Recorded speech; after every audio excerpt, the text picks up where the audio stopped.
Which one is more evil? Keep the question in your mind. We're going to come back to it. Hi, Assalamu alaikum wa rahmatullah. Peace be on you. So basically we've got a guy, Charlie Hebdo, or Charlie Hebdo, maybe in French. And he's made some very crude, offensive, insulting cartoons against the founder of Islam, the Holy Prophet Muhammad sallallahu alaihi wasallam. Before we go into any more detail, I just want to give an example from the Holy Prophet Muhammad, peace and blessings of God be upon him, his own life, of how he reacted towards insults and provocation.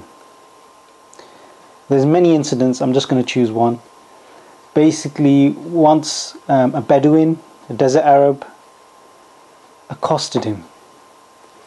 He grabbed him by his shirt and pulled it.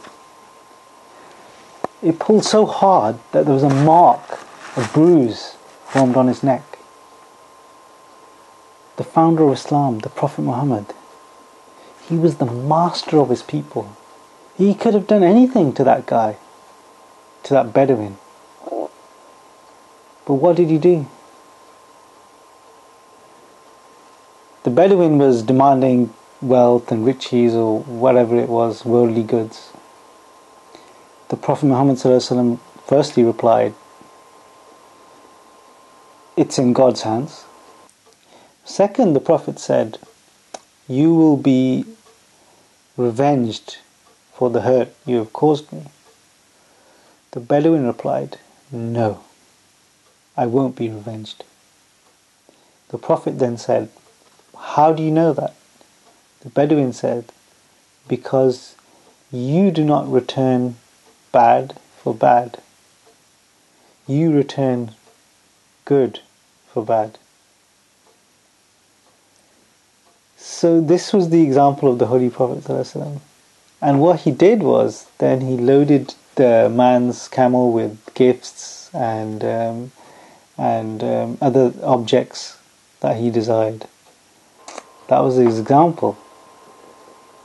He's just been manhandled by someone, and yet instead of punishing him or disciplining him, gives the man gifts. So this was the Holy Prophet ﷺ's example throughout his life, in the face of intense provocation, persecution, insults, torture, his followers abused, his followers killed, his daughter killed.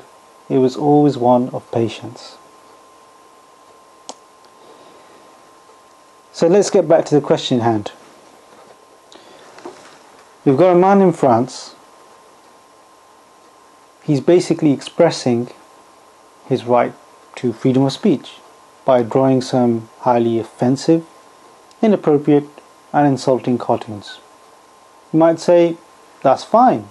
That's his right to freedom of expression, freedom of speech. Okay. Now answer these questions. Is it right for me to use racist language? Is it right for me to use anti-Semitic language? Is it right for me to use misogynistic language? Is it right to promote hatred? What's your answer to these questions? If your answer is no, it's not right, then the same applies to these crude and offensive cartoons which are promoting hatred. The freedom of speech should not be used as a tool for offending and mocking others.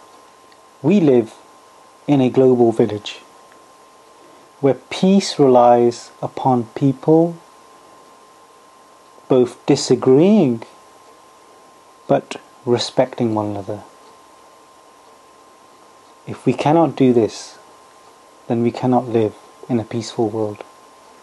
So coming back to the question, what is more evil? The pen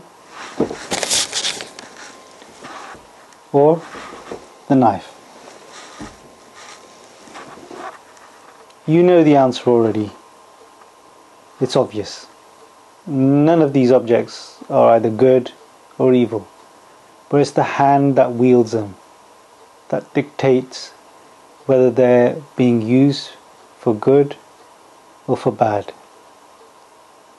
If we want this world to be a better place, then both the pen and the sword has to be wielded for the better and for the good of humanity. If either of these are used for bad ends, then the world can never be at peace. Thank you for listening. If you want to find out more, click here about the limits to the free speech. Click here to find out more about the beautiful character of the Prophet Muhammad ﷺ, and click here to find out some of the rights introduced to women by the Holy Prophet Muhammad ﷺ. Thank you for listening. Wassalam. Peace be on you. To keep up to date with the latest videos from the Ahmadiyya Muslim Youth Association, subscribe to the MK UK Videos YouTube channel. Or, for more information about the Ahmadiyya Muslim community, log on to www.alislam.org.